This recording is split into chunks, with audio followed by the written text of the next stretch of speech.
अगर मैं आपसे कहूं कि सिर्फ 21 मिनट का एक मंत्र आपकी पूरी किस्मत बदल सकता है, तो शायद आप विश्वास नहीं करेंगे। लेकिन आज जो कहानी मैं आपको सुनाने जा रही हूँ, वो सिर्फ कहानी नहीं है, बल्कि एक ऐसा सच है जिसने एक इंसान की जिंदगी पूरी तरह बदल दी। और यदि आपने इस सच्चाई को, इस मंत्र को सच्चे भाव से अपना लिया, तो शायद अगला नंबर आपका भी हो सकता है। एक छोटा सा गांव था। वहां रहता था एक गरीब आदमी। उसका नाम था रघु। रघु इतना गरीब था कि कई बार उसे और उसके परिवार को भूखा सोना पड़ता था। ना घर में पैसे थे, ना सुख और ना ही शांति। लोग उसे देखकर हंसते थे, कहते थे, तेरी किस्मत कभी नहीं बदल सकती। एक दिन गांव में एक संत महात्मा आए।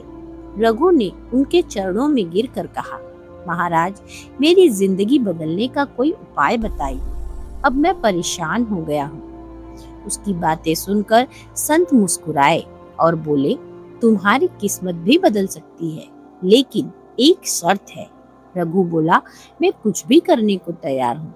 संत ने कहा, हर दिन सिर्फ 21 मिनट इस एक मंत्र का जप करो, लेकिन पूरे विश्वास के साथ। और फिर संत ने उसे वो मंत्र बताया। रघु ने अगले दिन से जाप शुरू कर दिया। हर दिन सुबह या रात वो आंख बंद करके 21 मिनट तक मंत्र जपता। गांव वाले उसकी इन हरकतों पर हंसते थे और कहते थे, मंत्र करने से कोई अमीर नहीं बनता। लेकिन रघु नहीं रुका। एक दिन, 2 दिन और तीसरा दिन कुछ नहीं बदला, लेकिन उसने विश्वास नहीं छोड़ा।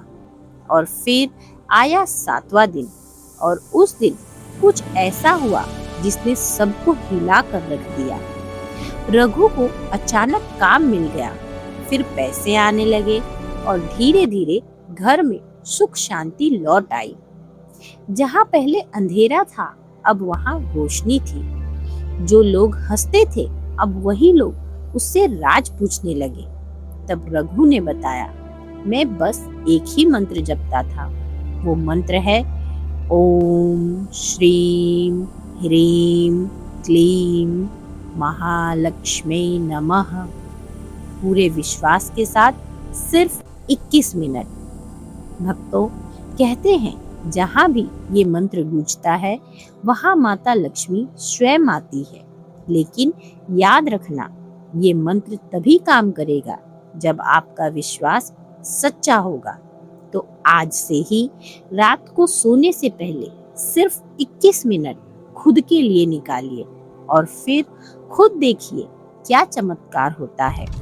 तो भक्तों, अगर आपके जीवन में भी धन रुक गया है, आप मेहनत कर रहे हैं पर फल नहीं मिल रहा, कमाई तो है लेकिन टिक नहीं रहा, जीवन में हर तरह से आप निराश हो चुके हैं, तो ये मंत्र आपके लिए ही है।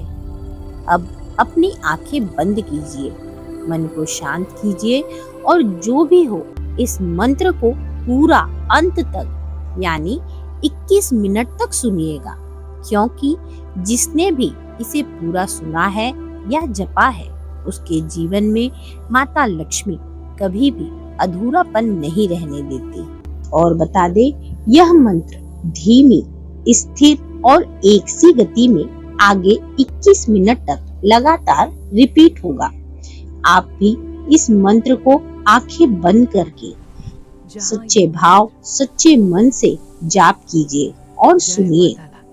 यदि इस मंत्र को सुनते समय आपके मन में शांति आई, आंखें नम हुई या आपका हृदय हल्का लगा हो, तो समझ लीजिए माता लक्ष्मी का कृपा आपके घर में, आपके मन में प्रवेश कर चुका है। तो भक्तों, सुनिए यह मंत्र। जिसने भी इस मंत्र को सुना है, उसका भाग्य पलटा है। बस 21 मिनट इसे मन से और सच्चे विश्वास से सुन लीजिए। सभी समस्याओं का हल अपने आप ही मिल जाएगा। पैसा ही पैसा बरसेगा।